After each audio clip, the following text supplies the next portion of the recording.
su noticiero TN5 Estelar con Renato Álvarez y Cristina Rodríguez. En el video de una cámara de seguridad privada difundido en redes sociales se evidencia la crueldad con la que este jueves se cometió el asesinato en contra de Erika Yulisa Bandy, viuda de Magdaleno Meza, su conductor y su guardaespaldas en el barrio Río de Piedras de San Pedro Sula. En las imágenes se aprecia el momento en el que dos sujetos encapuchados portando armas de grueso calibre y con indumentaria de la Dirección Policial de Investigaciones ingresan a una repostería, persiguen a la mujer y luego le disparan al menos 4 balazos en la cabeza. En el video también se aprecia que tras rematarla, uno de los victimarios recoge algo del piso y posteriormente huyen del lugar. En otro video se ve la llegada de las víctimas al local y segundos después el arribo de los victimarios en un vehículo pick-up doble cabina, y tras desarmar a los guardias de seguridad del negocio y poner los pechos a tierra, también sometieron a los escoltas de Bandy y los pusieron de rodillas para matarlos disparándoles en sus cabezas. También en redes sociales trascendió el audio de un testigo quien desde su automóvil parqueado afuera del negocio presenció el hecho. La señora que anda con un vestido negro que se agacha y que después la mujer Erika Bandy la agarra como para protegerse con ella es mi esposa. Gracias a Dios, el hombre que disparó era tan profesional que trató de esquivarla para no pegarle a ella. Yo estaba fuera en el carro, rodeado de 5 sicarios que ya habían matado a los guardaespaldas de la mujer. Solo puedo decir que por la gracia de Dios estamos vivos los dos, relató el testigo. Muy buenas noches, Honduras. Espeluznantes imágenes, ¿verdad? Totalmente espeluznantes, que da escalofrío, Renato. Bienvenidos a la emisión de este viernes 23 de junio. La noticia del día es presentada por Claro. ¿Querés más? Tenés más. Pásate a Claro con tu número prepago y recibí 10 gigas gratis. Pórtate bien, pórtate a Claro. La muerte de Erika Bandy, viuda del narcotraficante Magdaleno Meza, podría obedecer a una acción del crimen organizado, según la tesis preliminar de la policía. Y otros creen que Bandy manejaba información de interés que podría servir de insumo para futuros juicios a capos en cortes nacionales o internacionales. El asesinato de Erika Bandy, viuda del fallecido narcotraficante Magdaleno Meza, y sus 2 guardaespaldas el pasado jueves en el interior de una panadería de la capital industrial, es objeto de rigurosas investigaciones por parte de la policía, que no descarta que en la masacre esté de por medio el crimen organizado. Al tratarse de la compañera sentimental de un privado de libertad que murió de forma violenta en un módulo de máxima seguridad en el país, nos podría dar como línea de investigación de que esto podría estar derivado de actividades del crimen organizado. Para este excapitán de las Fuerzas Armadas, la muerte de Bandy estaría estrechamente vinculada a la de Magdaleno Meza en 2019, pues es muy probable que manejara información de primera mano que podría servir de insumo para futuros juicios en cortes nacionales o internacionales. Prácticamente materializaron el hecho de que no quedara ninguna información suelta para ser usada en cualquier proceso que se ventile tanto aquí en el país como en el extranjero. Meza fue señalado por la Fiscalía de Nueva York como autor de varias narcolibretas en las que presuntamente figuraba el nombre del expresidente Hernández y su hermano Juan Antonio. Desde ASJ consideran que todo parece indicar que el propósito sería silenciar para no dejar más cabos sueltos. El crimen organizado y la delincuencia no convencional siempre tienen que ver mucho estos temas, y al final lo que buscan es cerrar el círculo para evitar que otro tipo de acciones puedan derivarse o llegar a la luz. Los informes preliminares indican que fueron entre 6 a 8 hombres los que ingresaron al centro comercial para ejecutar el homicidio múltiple. La noticia del día fue presentada por Claro. ¿Querés más? Tenés más. Pásate a Claro con tu número prepago y recibí 10 gigas gratis. Pórtate bien, pórtate a Claro. La muerte de un extranjero de origen israelí en una supuesta discusión con un guardia de una residencial de San Pedro Sula deja en evidencia la poca tolerancia que atravesamos los hondureños por diversas causas, y los políticos no aportan nada con sus discusiones estériles, expone la sociedad sanpedrana. Un ex coronel de origen israelí y ex asesor de la Policía Militar del Orden Público, identificado como Jacob Levy, murió esta mañana supuestamente a manos de un guardia de seguridad en la colonia Villas, Valencia. El extranjero había discutido con el custodio privado que le disparó, provocando heridas de gravedad, y murió en un hospital de San Pedro Sula. Está plenamente identificado el hechor de este acto criminal, con sus características, sabemos quién es, entonces eso va a permitir la pronta captura, ya sea dentro de la flagrancia o en el proceso investigativo, porque ya prácticamente es un caso totalmente investigado. Es común ver en la calle personas golpeándose por pequeños problemas que pueden solucionarse dialogando. Este psicólogo lamenta la intolerancia con la que camina gran parte de la sociedad, a la que ya no se le puede reclamar porque son capaces de matar con lo que encuentran a su paso.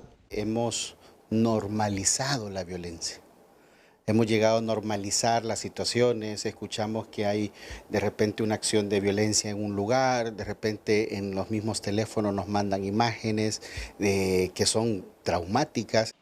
La sociedad hondureña está polarizada y los políticos no colaboran para bajar el nivel de confrontación que nos está llevando a este tipo de violencia, donde la solución es disparar contra la humanidad de determinada persona, lamenta este investigador. Los discursos ideológicos, politiqueros, porque no son políticos, politiqueros, tienden a dividir a la sociedad, tienden a poner a unos contra otros, tienden a poner a ricos contra pobres, a empresarios contra trabajadores. En el país existen al menos 900 empresas de seguridad que no reúnen los requisitos para su operación, a criterio de Illescas, ex integrante de la Comisión de Seguridad del Congreso Nacional. No les hacen prueba antidoping, no saben si tienen antecedentes penales y policiales, son cobijas lomo, así por decirlo vulgarmente como lo manejamos en el orgullo popular. La policía ya tiene identificado al guardia de seguridad que mató al ciudadano Jacob Levy. Orlin Martínez, Telenoticias. La violencia en Honduras está desplazando las normas de convivencia entre los hondureños, y los actos protagonizados por una fiscal del Ministerio Público son una muestra de intolerancia, agresividad y pérdida de valores cívicos que están llevando a la sociedad a niveles agudos de estrés ante tanta incertidumbre, inseguridad y violencia, estiman los expertos. En este video se observa a una fiscal del Ministerio Público amenazando de muerte a una cuadrilla de corte y reconexión de energía eléctrica. Soy el fiscal del Ministerio Público. Me corta la luz y te dice. Este comportamiento violento de la fiscal no se justifica, asegura este psiquiatra. Él explica que el ambiente de violencia en Honduras está llevando a normalizar conductas agresivas. El llegar al punto de estar al menor detalle respondiendo con violencia o amenazas de violencia es algo preocupante. Es una situación que en nuestra sociedad se está yendo de control. Eventos como la reciente tragedia en la cárcel femenina son detonantes de un estrés agudo, asegura el experto. Las personas viven una situación de impacto, se llama una reacción a estrés agudo, que lo conocemos así en el mundo de la salud mental. Y es un impacto que fíjese que puede elaborar la persona desde el primer día que se expone al evento, de visualizarlo, de entenderlo, hasta un mes. Pero el problema está que cuando no se resuelve, esto puede perdurar y genera lo que llamamos un estrés postraumático. Y estamos hablando de una condición que ya afecta la funcionalidad de las personas. La Organización Mundial de la Salud contempla la violencia como el uso deliberado de la fuerza y el poder. Esta psicóloga afirma que Honduras experimenta una exacerbación de esa violencia.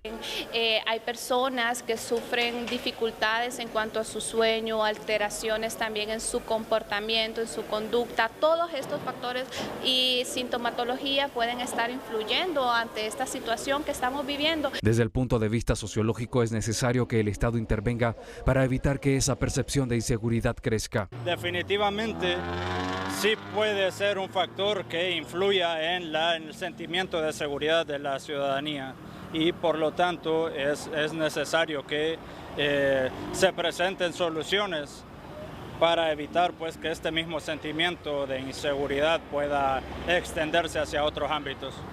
Particularmente en el caso de la fiscal que actúa con violencia, las autoridades del Ministerio Público aseguran que investigarán los hechos y determinarán la gravedad de la falta para aplicar sanciones.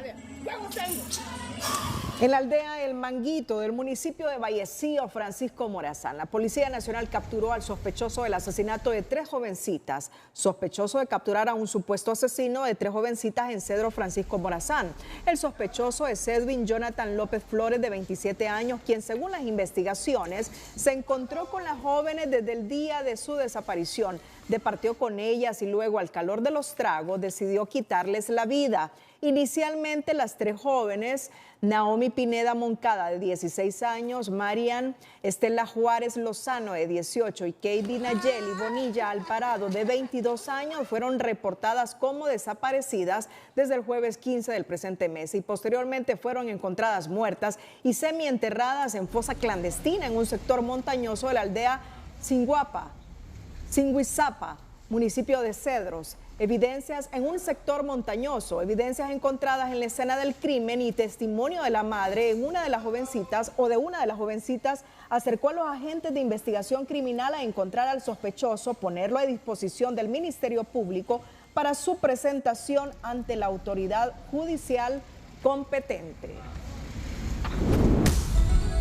Al retorno, Honduras a las puertas de una demanda internacional por la matanza en la cárcel de mujeres en Támara. Detalles al volver. En este momento tenemos conexión con el abogado Marlon Duarte, porque hace algunos minutos la Sala Constitucional admitió el recurso de amparo con suspensión del acto reclamado y le otorga medidas sustitutivas de la prisión a Ramón Mata Gualdurraga.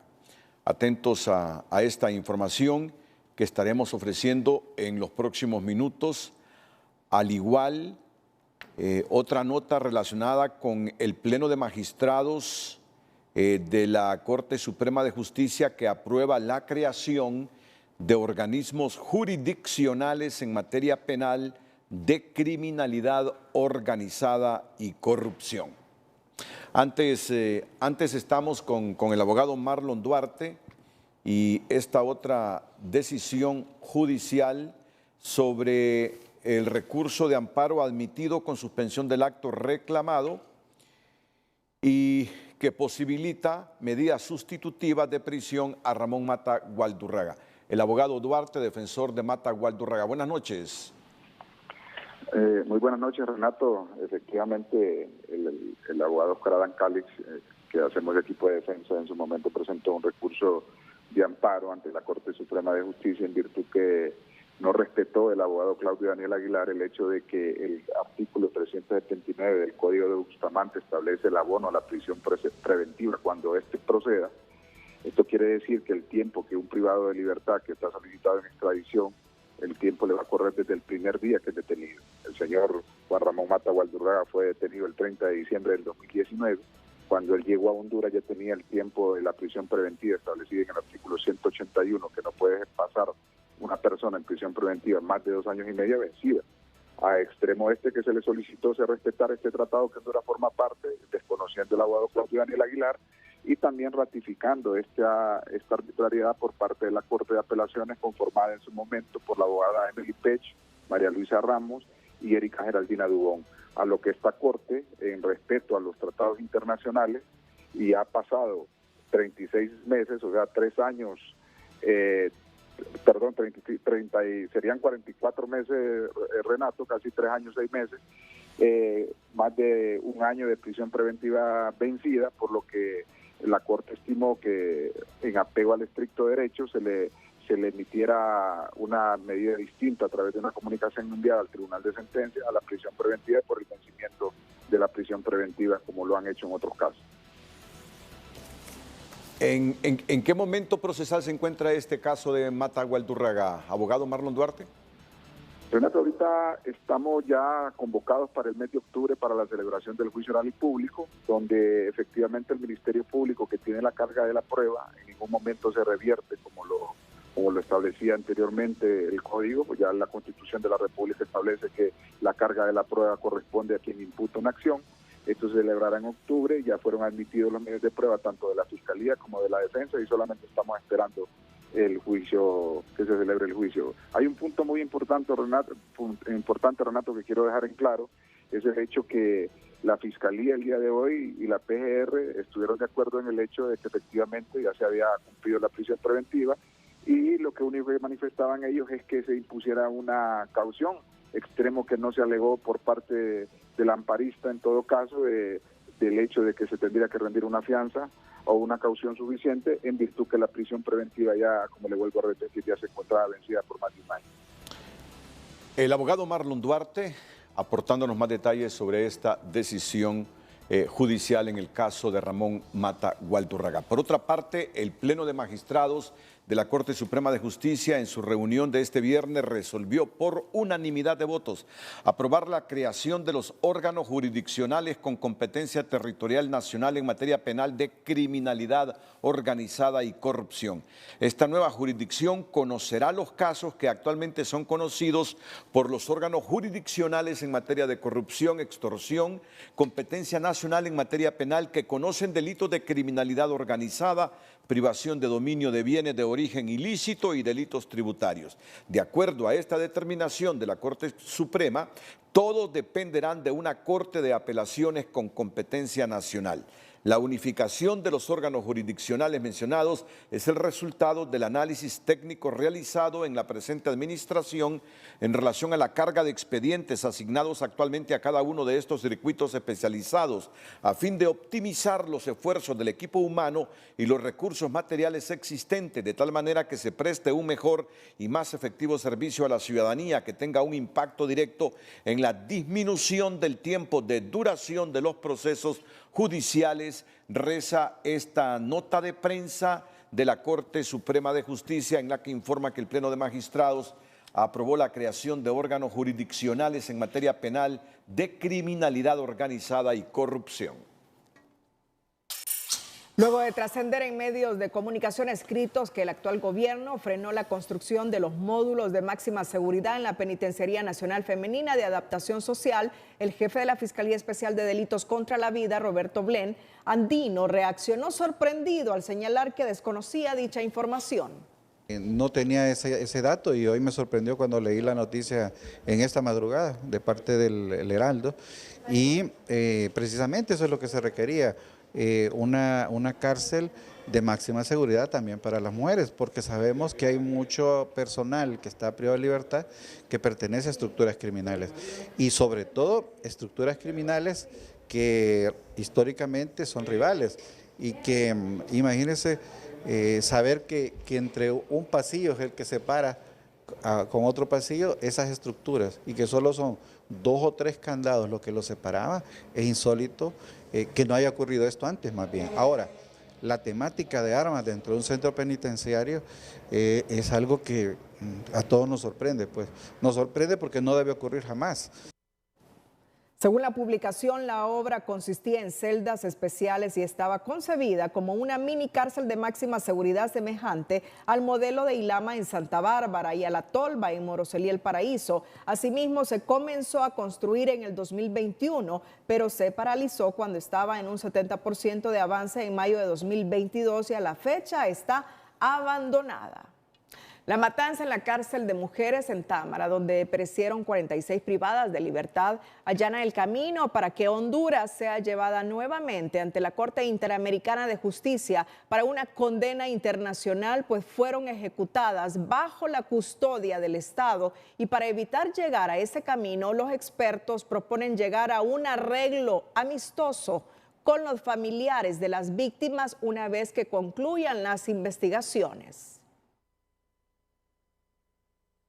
La matanza de 46 privadas de libertad en la cárcel de mujeres en Támara pone a Honduras a las puertas de una posible demanda internacional por parte de organismos defensores de derechos humanos. Estas personas están bajo la atención, el cuidado del Estado cuando están privados de libertad. Es decir, debemos garantizar, más allá de que no se escapen, la vida de estas personas, la seguridad de estas personas.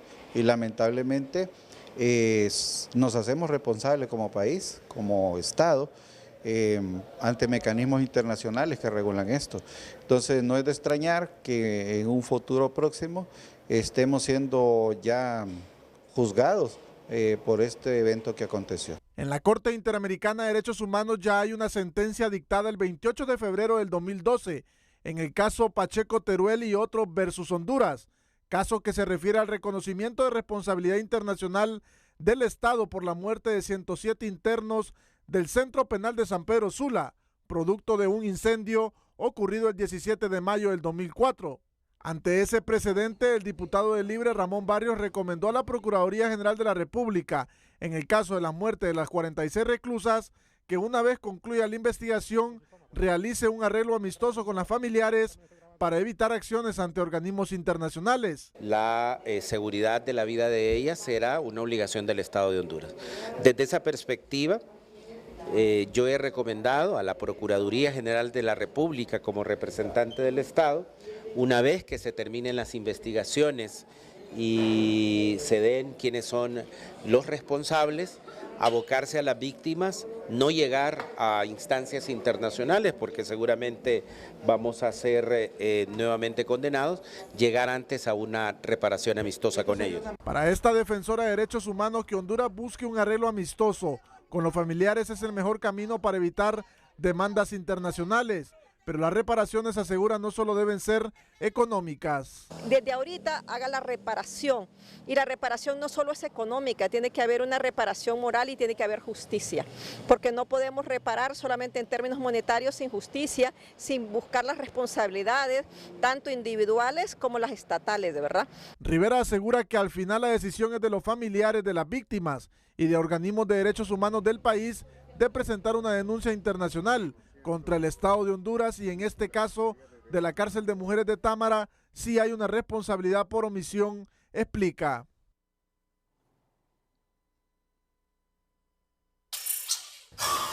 El portavoz del Ministerio Público, Yuri Mora, informó este viernes que se avanza en la identificación de cadáveres de las víctimas de la matanza en la Penitenciaría Nacional Femenina de Adaptación Social, que dejó 46 privadas de libertad muertas.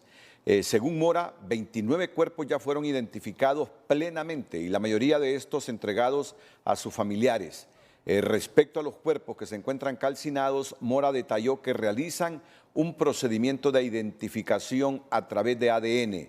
También se ha avanzado en la toma de muestras de sangre de los familiares para comparar con el ADN que se extraiga de los cuerpos calcinados.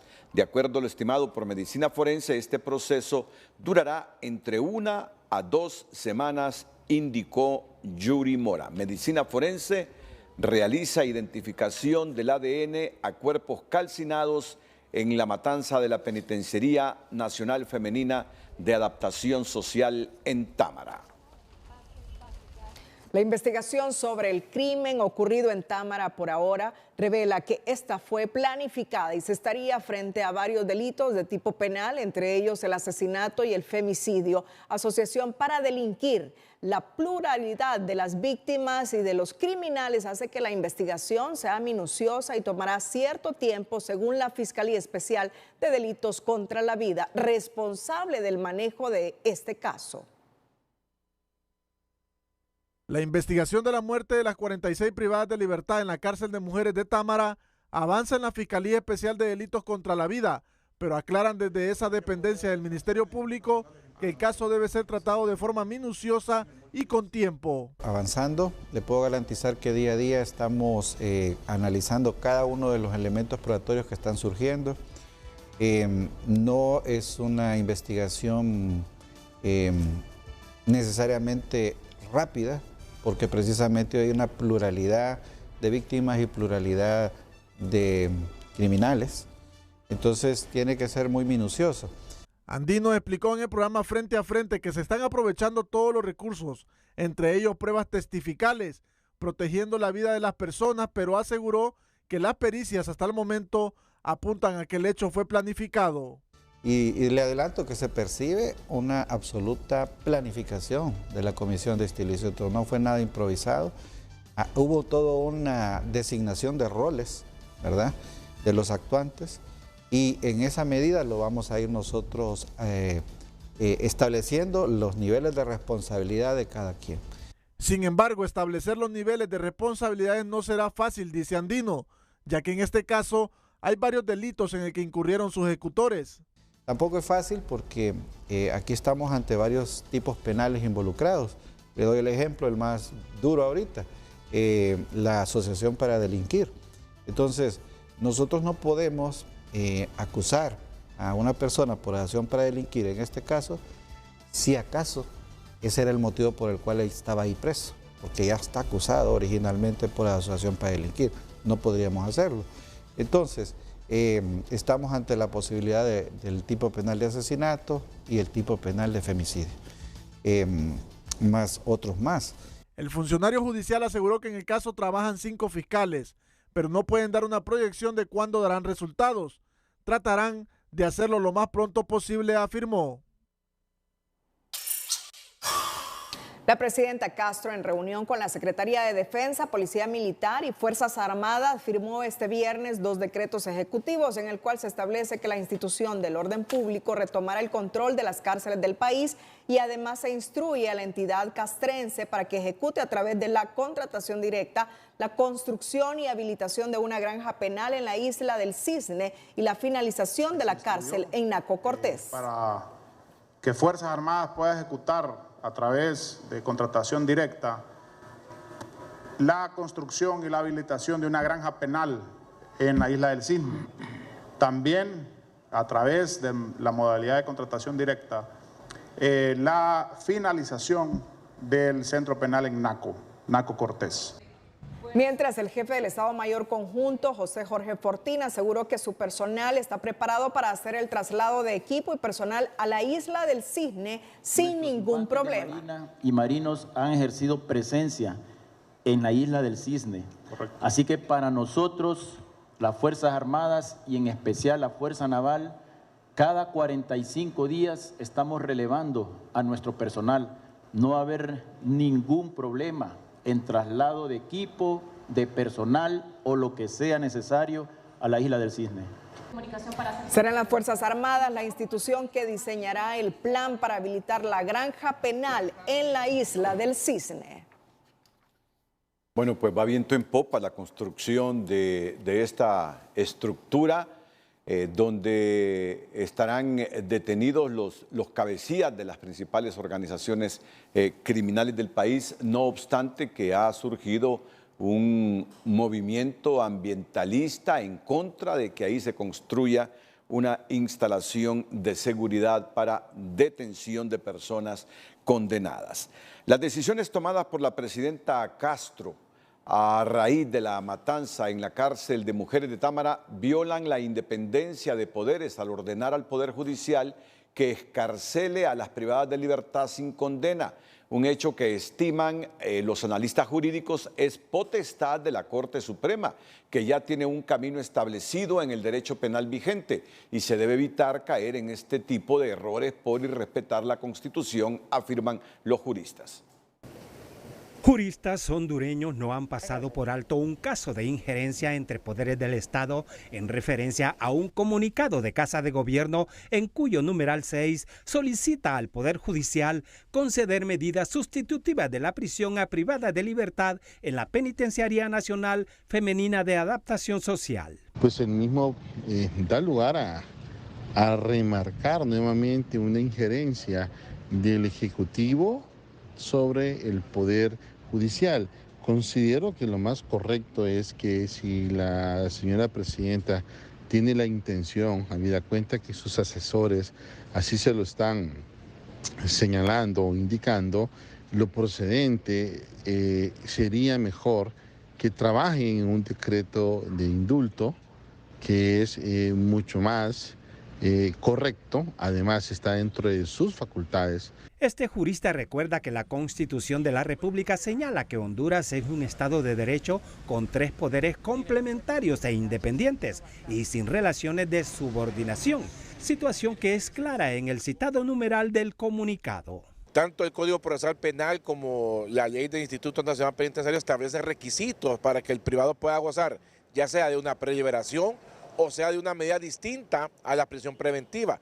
Ya el Código Procesal Penal establece cuáles son los requisitos para poder gozar de una libertad mientras está el proceso. No es simplemente por pura sugerencia. Se solicita al Poder Judicial, reza textualmente el citado comunicado, conceder medidas sustitutivas de la prisión a todas las mujeres que se encuentran en la Penitenciaría Nacional Femenina de Adaptación Social, que no están condenadas o aquellas que sufren de enfermedades terminales. Y aunque si bien es cierto aparece redactado de la siguiente manera, se solicita al Poder Judicial a que siga ciertos procedimientos.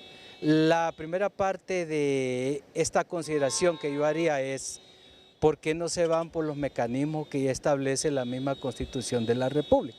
Los analistas consultados por TN5 Estelar aconsejan rectificar el error y recordar que la Constitución de la República establece plenamente la separación entre poderes del Estado.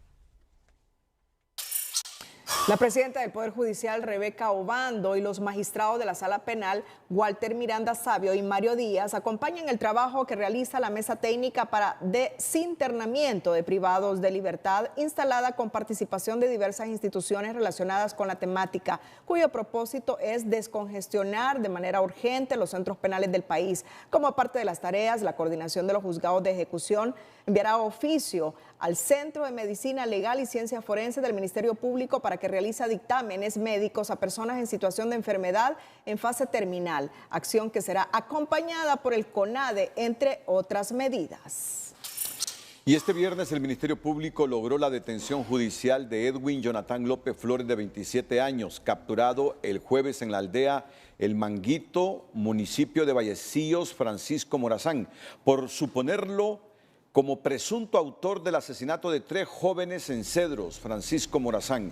El sospechoso, según las investigaciones, se encontró con las jóvenes desde el día de su desaparición, departió con ellas y luego, al calor de los tragos, decidió quitarles la vida.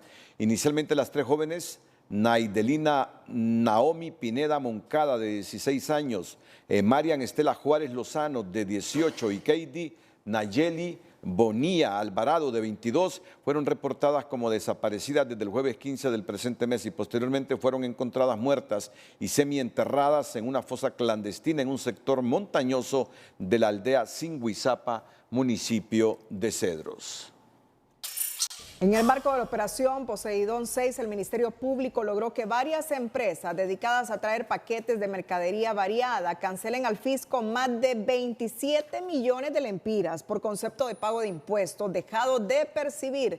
El caso data de diciembre de 2018 y con el soporte de auditores aduaneros se descubrió que algunos paquetes que ingresaban al país como supuestos repuestos e insumos agropecuarios en realidad eran joyas, celulares de alta gama y otros artículos suntuarios, lo que se constituye en una importación fraudulenta de mercancías y en una defraudación al fisco nacional, en la que se incumplió con lo establecido en los procedimientos legales y aduaneros vigentes. Es momento de una nueva pausa comercial. Al regresar, inversiones de la NE apuntan a contratación directa y revive fantasma de hospitales móviles. Pero antes, en la información de última hora internacional, antes del mundo en TN5, que ya les tenemos preparado con Cristina Rodríguez, solo anticipamos que los mercenarios de Wagner cruzan la frontera rusa tras declararse en rebeldía. Es decir, Rusia desde hace algún tiempo está utilizando estos mercenarios de Wagner para combatir a las fuerzas ucranianas.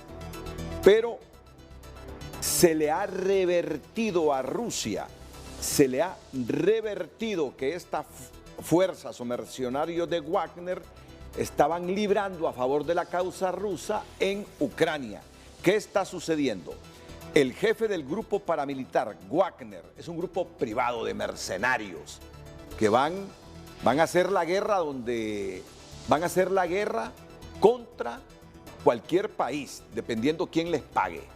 pues el jefe del grupo paramilitar Wagner juró el sábado llegar hasta el final para deponer al alto mando militar ruso y aseguró que sus tropas van a destruir todo lo que se ponga en su camino.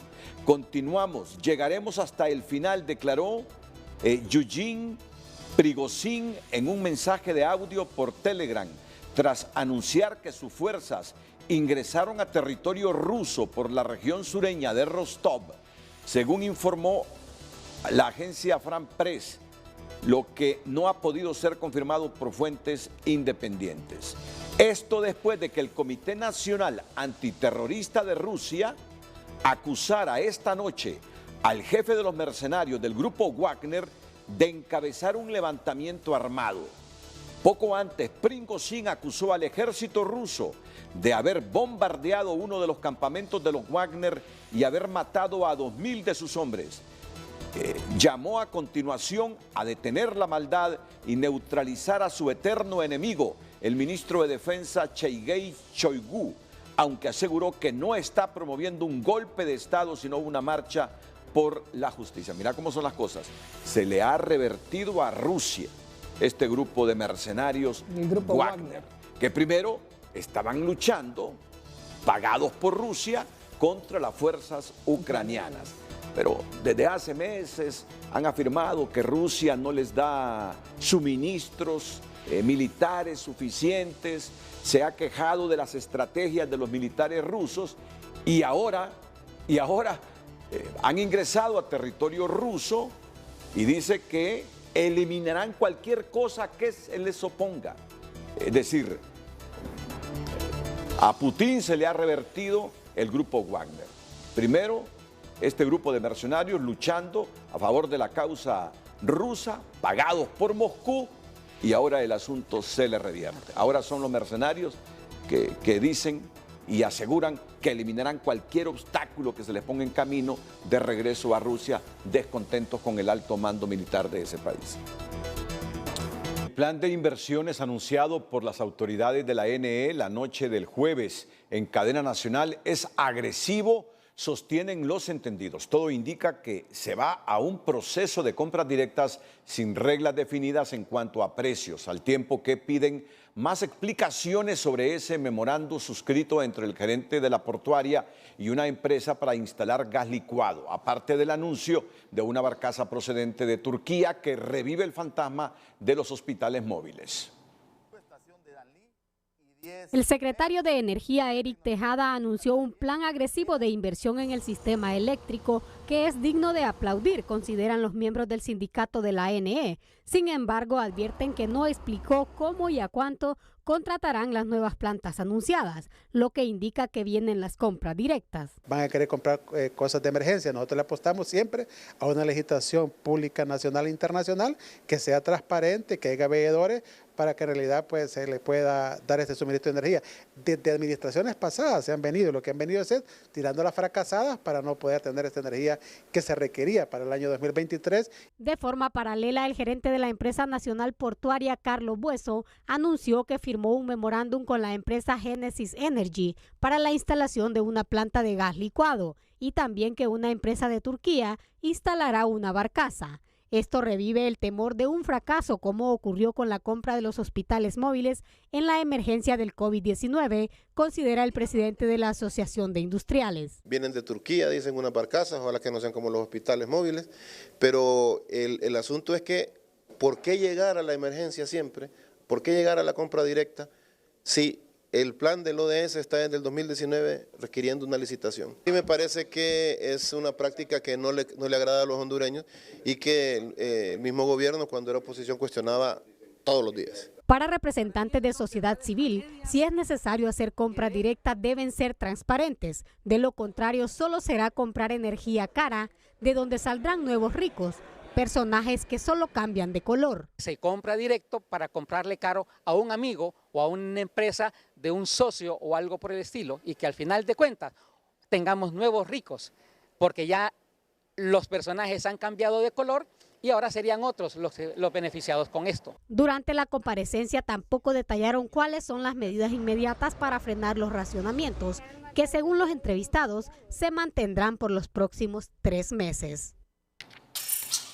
A partir del próximo lunes, el galón de gasolina superior subirá 28 centavos. Su nuevo precio será de 106.23, mientras que la gasolina regular bajará 25 centavos, quedando en 93.27 lempiras. Por su lado, el queroseno incrementa 44 centavos. Su precio en bomba será de 73.99 lempiras por galón.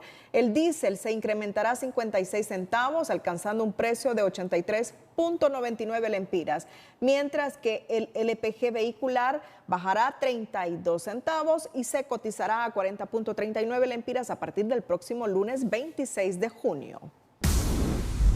Economía Hoy es presentada por Banco de Occidente. Sueñe, planifique y ahorre. Hágalo en grande con Banco de Occidente. El gerente de política económica del COEPA aseguró este viernes que el cierre de la planta de la compañía Gildan, ubicada en Choloma Cortés, obedece a factores internacionales, pero también a los altos costos de la energía eléctrica, la inseguridad y la incertidumbre en cuanto a incentivos fiscales. Afirma que dejará un impacto de 1.400 millones de lempiras en ese sector. Significa sumen 600 millones de salarios, 850 millones de compras locales, estamos hablando de 1.450 millones. ¿Será que tenemos un buen clima de negocios para seguir atrayendo o por lo menos, y en este caso por lo menos, retener inversiones? Parece que no. Y en todo caso las expansiones de algunas de estas empresas se cierran en Honduras, pero se están abriendo en Bangladesh, en República Dominicana. Detalló que Gildan sigue expandiendo sus operaciones en otros países que ofrecen mejores condiciones que Honduras, por lo que urgió a las autoridades del gobierno a hacer cambios para mejorar el clima de inversión y la competitividad que permita que las empresas prosperen en Honduras. Economía Hoy fue presentada por Banco de Occidente. Goce del respaldo, la confianza y la seguridad financiera que necesita. El anuncio del cierre de una de las plantas de la fábrica de maquila Gildan en Choloma ha copado también las redes sociales por el desempleo que traerá y los llamados al gobierno para que entienda lo vital del costo operativo para las empresas. TN5 en línea es presentado por La Curazao, con los mejores precios en el Blacatón de medio año. La Curazao, para vivir mejor. El anuncio del cierre de una de las plantas de la compañía canadiense Gildan, ubicada en Choloma Cortés, generó múltiples comentarios este viernes en las redes sociales. Maribel González comentó: "Es una noticia muy triste y lamentable para esas personas que quedarán sin empleo". De forma similar se pronunció Gerardo Romero, asegurando que las personas despedidas dejarán de llevar el sustento a sus casas. Más desempleados lamentó por su lado Yadira Bustillo, mientras que Zuley Antunes posteó: "Esto ya lo sabíamos, Honduras se está quebrantando, solo Dios con nosotros". Por su lado, Manuel Benítez aseguró que tiene 15 años de laborar en la planta San Miguel. "Tengo hijos que mantener y no hay trabajo", lamentó. El exdiputado Aníbal Cáliz esperó que con la situación de Gildan, los funcionarios entiendan lo vital que es el costo operativo para las empresas. Otros usuarios de las redes sociales aseguraron que el cierre de la planta se debe solo a factores externos, pero otros afirmaron que también influyen las políticas estatales. TN5 en línea fue presentado por La Curazao, con los mejores precios en el Blacatón de medio año. La Curazao, para vivir mejor. El sector de la construcción registra una baja de un 40% en la mano de obra en la zona industrial del país. Actualmente tenemos la calificada, se nos ha fugado, se ha ido en esas caravanas, y para ponerte en contexto, lo que antes nosotros llamábamos un media cuchara, hoy se consideran albañiles, y un albañil hoy ya se considera un maestro de obra por esa fuga de mano calificada que se nos ha ido, y eso ha venido a encarecer bastante los costos, y nos comentan muchos colegas del gremio que se está volviendo bien difícil ahora terminar con la calidad y en el tiempo. Sencillamente se presupuesta para poder pagar bien, porque es un trabajo pesado, un trabajo bastante complejo. Pero al no haber fuentes de trabajo, sencillamente de un proyecto, tenemos una cantidad de personas, una obra de entre 5 a 10 millones de lempiras le puede emplear hasta unos 800 a 1000 personas, ya con toda la diversificación de empleos que se genera. A criterio de los urbanizadores se necesita la intervención del gobierno porque las municipalidades afectan con la emisión de permisos y eso aleja a los inversionistas. Doña Dominga Díaz es una emprendedora que se dedica a elaborar diferentes productos de manera artesanal a base de cacao, fruta que cosecha junto a sus hijas por quienes lucha todos los días para prepararlas académicamente con su esfuerzo. Es la protagonista de nuestra sección de El Emprendedor. El Emprendedor de hoy es presentado por Banco Ficosa. Queremos que llegues lejos. Banco Ficosa. Siendo madre soltera y cansada de buscar una oportunidad laboral, doña Dominga decidió emprender en una parcela de tierra. Es ahí donde surge la idea de cultivar cacao, fruta sobre la cual recibió asesoramiento y como resultado surgió el emprendimiento Chocolates del Chorri.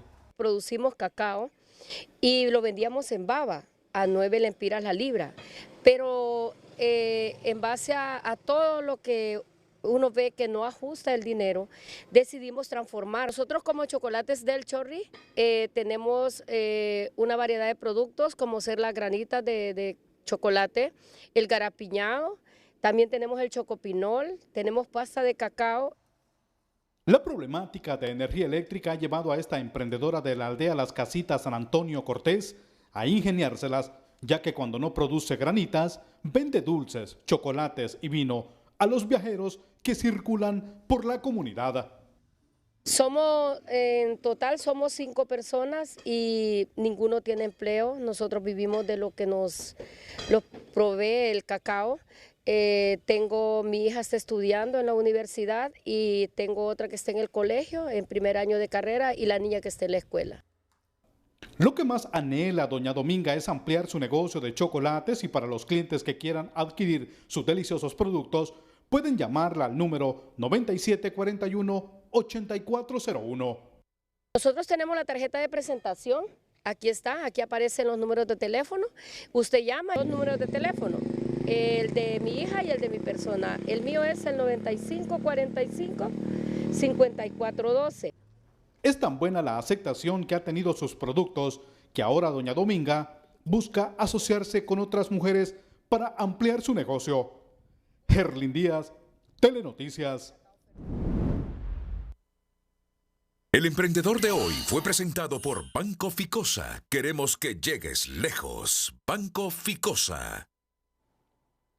A puerta cerrada, grupos campesinos se reúnen con autoridades de la Secretaría de Seguridad para conocer las órdenes de desalojo que serán ejecutadas en las fincas invadidas en Colón, nos dice Héctor Madrid.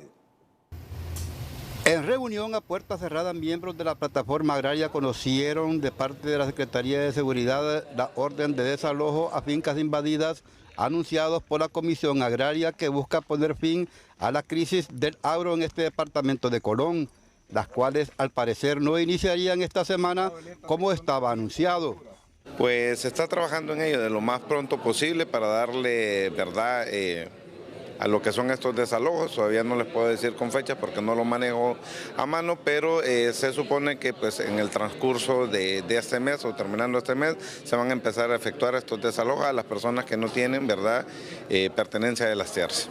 Entre tanto, los grupos campesinos se declaran en alerta máxima por las amenazas de grupos criminales que, según ellos, ya les han matado a 8 de sus miembros, además de las campañas mediáticas para desestabilizarlos, y no tanto por los desalojos, ya que de esto están acostumbrados. Pues alrededor de 15 años hemos estado viviendo desalojos tras desalojos y los compañeros y compañeras se mantienen firmes allí luchando porque están plenamente convencidos que la tierra les pertenece, y en este momento no creemos pues de que vaya a venir un proceso de desalojos masivos para quienes hemos firmado acuerdos. En cadena nacional, la presidenta de la República dijo que habían 13 grupos campesinos que no serían desalojados de forma preliminar. Sin embargo, desde el Instituto Nacional Agrario INA dicen lo contrario. Esa información no es, como dijo la presidenta, no es la total, ¿verdad?, de todos los grupos. Hay muchos más grupos y eso está claro en el convenio, ¿verdad?, en el artículo 14, ¿verdad?, donde son todos los que firmaron, más 28 grupos, ¿verdad?, campesinos que están dentro de la plataforma agraria. Aquí se conoció que la comisión técnica ya está lista para resolver el conflicto agrario. En donde están enredados es en la comisión jurídica. En Tocoa, Colón, Héctor Madrid, Telenoticias. Al retorno, elección del fiscal general y adjunto no despierta mayor entusiasmo. Pero antes, al término de la semana, en Educación Financiera le recordamos por qué es importante fomentar el hábito del ahorro y cuáles son los obstáculos que se podrían enfrentar. Educación Financiera es presentado por Banpaís. Divide todas tus compras en cuotas 0% interés hasta 36 meses con tus tarjetas de crédito Banpaís. ¿Cómo empezar a ahorrar?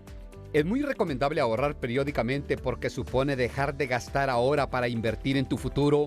Cuando empiezas a ahorrar, lo primero que tienes que hacer es construir un fondo de emergencia que por lo general será de al menos 6 meses la cantidad de gastos que sueles tener. ¿Para qué sirve el ahorro? El ahorro es el primer paso para tener una buena salud financiera. Y mejorar tu salud financiera va más allá del dinero. Va de la libertad de decidir cosas como cuánto tiempo paso con mis personas favoritas, a qué lugares quiero viajar o qué trabajo es el que más ilusión me hace. Dificultades que pueden surgir a la hora de ahorrar. No consumir en el presente supone un costo de oportunidad y por lo tanto, si estás asumiendo ciertos riesgos, puede suceder, por ejemplo, que el producto que el individuo quiera comprar con sus ahorros luego se agote en el mercado. Educación Financiera fue presentada por Banpaís. Divide.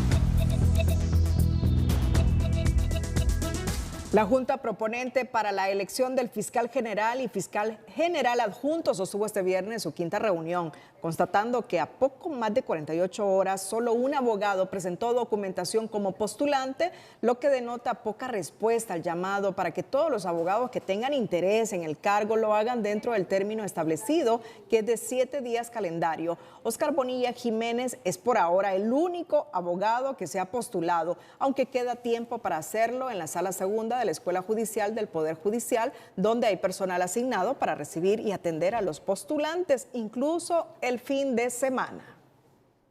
A escasos días de que finalice el proceso de postulación para la elección del fiscal general y adjunto, la Junta Proponente dice que son pocos los que se han interesado en el proceso y esperan que este fin de semana haya mayor afluencia. Pero para los analistas, el desinterés obedece a que el proceso antes de arrancar ya había sido contaminado al trascender pactos entre los principales partidos políticos.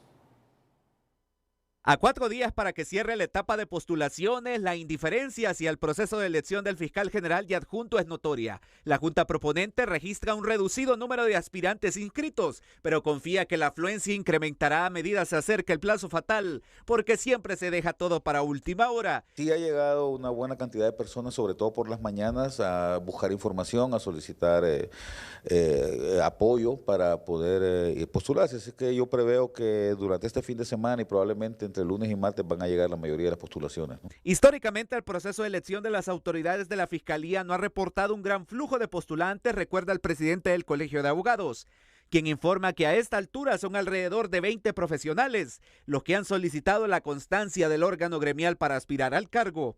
Alrededor de 22 profesionales han solicitado las constancias del Tribunal de Honor y la inscripción como miembro del Honorable Colegio de Abogados de Honduras. Esperamos y hacemos la invitación para que más colegas, especialmente los fiscales a nivel nacional, puedan participar en este proceso. Pero el desprestigio prematuro que ha sufrido el proceso a raíz de los pactos políticos, donde incluso ya trasciende hasta con nombre y apellido quién será el nuevo fiscal general y adjunto, restó cualquier credibilidad entre los postulantes que no desean ser parte del relleno, cuestiona este analista. Aquí lo terrible es que justamente los responsables de promover la institucionalidad son los que se encargan de destruirla con este tipo de comportamientos y de actos. Quizás es de los pocos países donde en los concursos ya de antemano ya se sabe quiénes van a quedar. La fase de postulaciones vence el próximo martes y entre los profesionales del derecho más conocidos que estarían aspirando al puesto resalta el comisionado del Instituto de Acceso a la Información Pública, Julio Vladimir Mendoza, y el exfiscal adjunto Yuri Melara, según se informó. Un juez de Tocoa encontró suficientes indicios de responsabilidad contra el profesor Balmore Ayala y le dictó detención judicial en la causa que se le sigue como autor material del crimen contra las jóvenes Jazmín López, de 22 años, y Angie Cortés, de 13 años, mientras se celebraba una fiesta de 15 años en Salamá, Tocoa. Gracias a Dios y al pueblo de Salamá, que me ha apoyado en estos momentos, se hizo justicia por mi hija.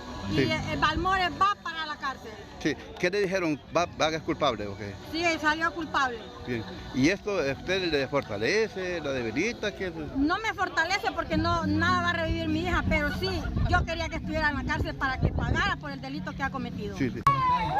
El detenido fue enviado al centro penal de Olanchito Lloro, mientras los pobladores de Salamá dieron gracias a Dios de rodillas por la resolución del juez para luego salir en caravana a sus lugares de origen. Mi señor.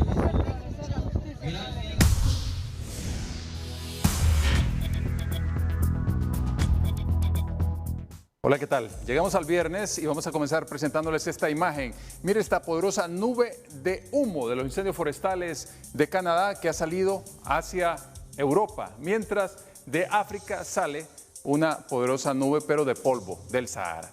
Mientras el Atlántico Norte continúa calentándose y la parte sur de América está reportando inundaciones en Chile, Ecuador.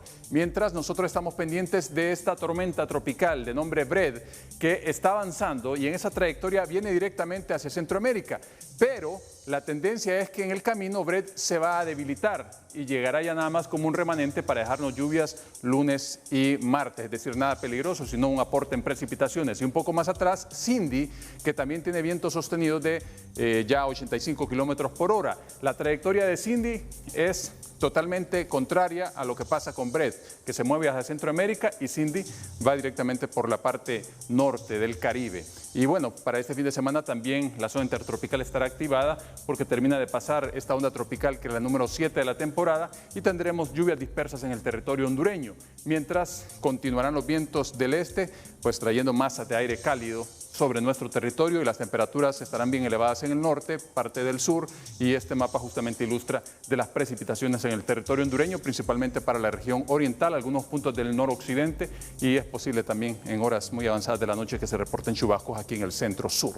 Este es el pronóstico del tiempo para este fin de semana, tómenlo en cuenta y cuídense mucho, siempre le queremos como televidente y no como noticia. Que la pasen bien.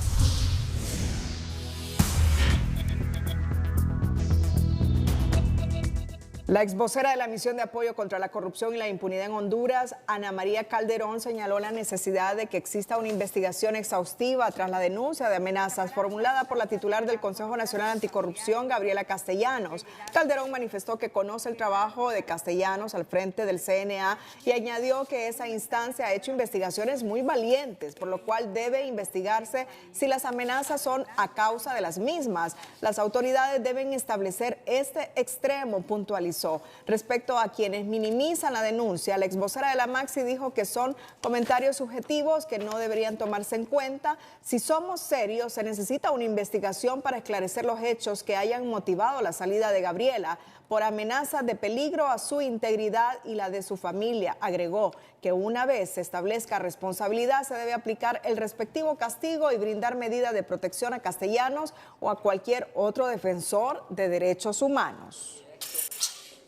De repente la señora Gabriela Castellanos... La Comisión de Legislación y Asuntos Constitucionales del Congreso Nacional sostuvo una reunión con representantes del Alto Comisionado de las Naciones Unidas para los Derechos Humanos y miembros del Comité de Familiares Detenidos Desaparecidos en Honduras.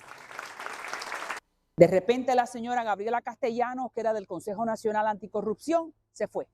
No se sabe dónde está. Y el secretario de Transparencia del Gobierno de Honduras renunció. ¿Y eso por qué? Bueno, eso no augura bien. Ya lo habíamos dicho, que el gobierno de la señora Xiomara Castro de Zelaya no era muy transparente. Y ahora, al irse estos dos funcionarios, de cierta manera reitera eso que ya sospechábamos. El gobierno de Honduras tiene problemas de transparencia y de corrupción. Es hora que la señora Xiomara Castro de Zelaya haga algo al respecto. Escuchamos a la congresista estadounidense María Elvira Salazar pronunciándose sobre el caso de la directora ejecutiva del Consejo Nacional Anticorrupción, Gabriela Castellanos. La Comisión de Legislación y Asuntos Constitucionales del Congreso sostuvo una reunión con representantes del Alto Comisionado de las Naciones Unidas para los Derechos Humanos y miembros del Comité de Familiares de Detenidos Desaparecidos para socializar un proyecto de ley integral para las víctimas de los años 80. Ojalá que lo más pronto posible nosotros como comisión podamos conocer esa iniciativa de ley que va a provenir de las mismas víctimas y que va a ser llevada quizá a través de la Presidencia de la República, pero en el tramo final debe venir aquí al Congreso Nacional, debe pasar por las comisiones respectivas para llevarlas al Pleno y comenzar un proceso de conocimiento de la verdad y lo más importante, de que no se pierda la memoria histórica del país. Y esa propuesta de ley es sobre una ley integral para las víctimas de los años 80. Y eso les indica que es lo que queremos dejar reflejada son los efectos de la implementación de la doctrina de seguridad nacional. Oliva aseguró que están explorando la posibilidad de tener la ley y aún se sigue trabajando en la construcción del proyecto y tienen previsto entregarla al Poder Ejecutivo el 30 de agosto, el Día Nacional del Detenido y Desaparecido y el Día Internacional de las Víctimas de Desaparición Forzada. El presidente del Congreso Nacional, Luis Redondo, confía que una vez que los congresistas conozcan el dictamen final de la Ley de Justicia Tributaria, cambiarán de opinión para apoyarlo a la hora de su aprobación, que será en 3 debates, asegura. Recordemos que primero hubo una ley, una iniciativa que se dio a conocer y la versión que se dio a conocer inicialmente con la versión que mandó el Poder Ejecutivo finalmente tiene muchísimas observaciones que se hicieron en el camino en la socialización que hizo el Poder Ejecutivo. Entonces, yo creo que ellos y los congresistas cuando conozcan el dictamen van a tener una idea totalmente diferente como la han tenido muchísimos de los que han venido acá al Congreso Nacional en la socialización. Entonces yo creo que ellos hay que esperar un poco hasta que se conozca el dictamen para que ellos puedan emitir una opinión. Al final nosotros hemos logrado aprobar todos los decretos que hemos agendado y yo espero que con la Ley de Justicia Tributaria sea lo mismo. Redondo también informó que Honduras albergará en Roatán, Islas de la Bahía, en agosto la primera cumbre de presidentes de los poderes legislativos de Centroamérica, México y el Caribe, FOPREL. Los cirujanos dentistas de Honduras que laboran en el sector público iniciaron asambleas informativas esta semana, cancelando las consultas programadas en los centros de salud y hospitales. Exigen al ministro de Salud, José Manuel Mateu, el pago inmediato por reajuste salarial y la asignación de al menos 200 nuevas plazas. Los odontólogos también solicitan la aprobación de un nuevo plan de salud oral para el sector público. Piden comprensión a los pacientes que tendrán que esperar se resuelva el conflicto para retomar su cita médica. Y consignamos el fallecimiento de la abogada Olga Alicia Morel Aguilar, hecho acontecido en Tegucigalpa el miércoles 21 de este mes. La abogada Morel Aguilar fue la esposa del abogado Javier Talavera Vargas, asesor legal del Instituto Nacional Agrario. El sepelio de la abogada Morel Aguilar se realizó en forma privada. Cerramos la emisión estelar. Gracias por su fiel sintonía. Buenas noches.